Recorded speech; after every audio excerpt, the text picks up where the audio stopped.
हाय मैत्रिणींनो, आज पाहूया आपण एकदम खमंग अशी टेस्टी रेसिपी थोडी वेगळ्या पद्धतीने।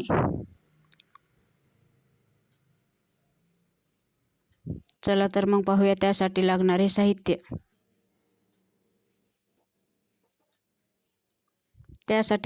साहित्य। इथे मी 1 वाटी तूर डाळ घेतली आहे। स्वच्छ पाण्याने धुवून घेऊन बारीक चिरून घेतलेला शेपू, नंतर खोबरं, हिरवी मिरची, लसूण आणि कोथिंबीर। सर्वात अगोदर कुकरमध्ये डाळ टाकून घेऊन स्वच्छ धुवून घेतली।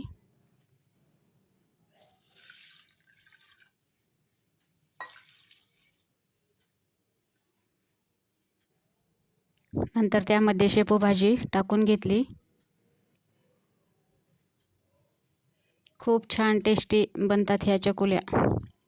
नंतर थोडे पाणी टाकून त्यामध्ये चवीनुसार थोडे मीठ टाकले आणि हळद अर्धा चमचा। नंतर कुकरला 2 शिट्ट्या करून घेतल्या।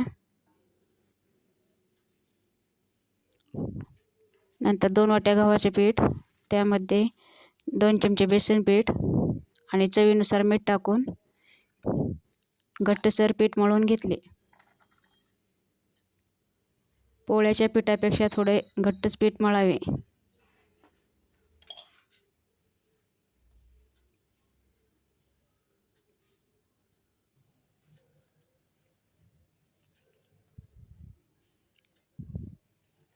छान असे घट्टसर पीठ मळून 10 मिनिट भिजायला ठेवले आहे। नंतर एका कढईमध्ये फोडणी करून घेऊ। त्यासाठी मी ते तेल टाकले आहे। नंतर जिरे मोहरी टाकायची। जिरे मोहरी तडतडल्यानंतर हिरवी मिरची, लसूण आणि खोबरं याचं वाटण केलेलं टाकून घ्यायचे।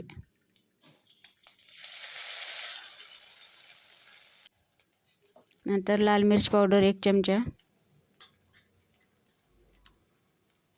हळद पावडर अर्धा चमचा, धने जिरे पूड 1 चमचा,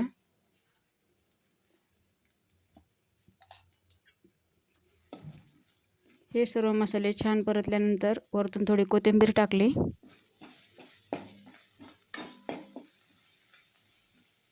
व चकुल्या शिजण्यासाठी जेवढे पाणी लागेल तेवढे पाणी टाकले।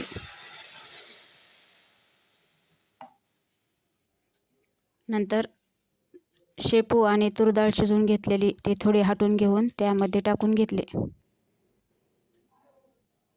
व चवीनुसार मीठ टाकून घ्यायचे। कणिक भिजवून घेतलेली त्याची आपण अशी छान अशी पोळी लाटून घेऊ। जास्त जाड पण लाटायची नाही।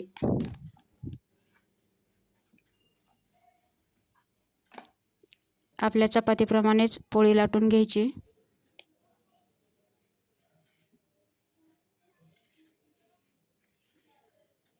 व कट करून घेऊन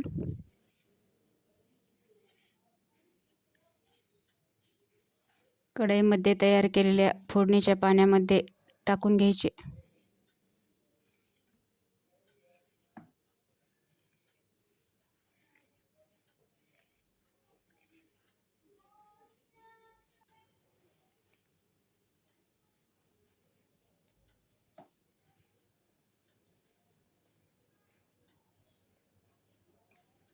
सर्व चकुल्या अशा मी कढईमध्ये टाकून घेतल्या व 15-20 मिनिट शिजवून छान अशा चकुल्या तयार आहेत। एकदम टेस्टी बनतात ह्या चकुल्या।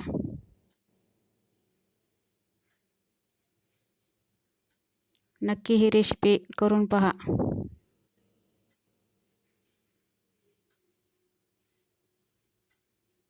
माझी ही रेसिपी कशी वाटली कमेंटमध्ये नक्की सांगा। व्हिडिओ आवडल्यास लाईक, शेअर, सबस्क्राईब करायला विसरू नका।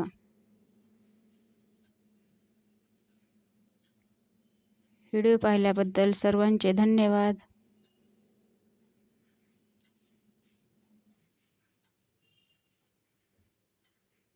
अशाच नवनवीन रेसिपीसाठी माझ्या चॅनलला सबस्क्राईब करा।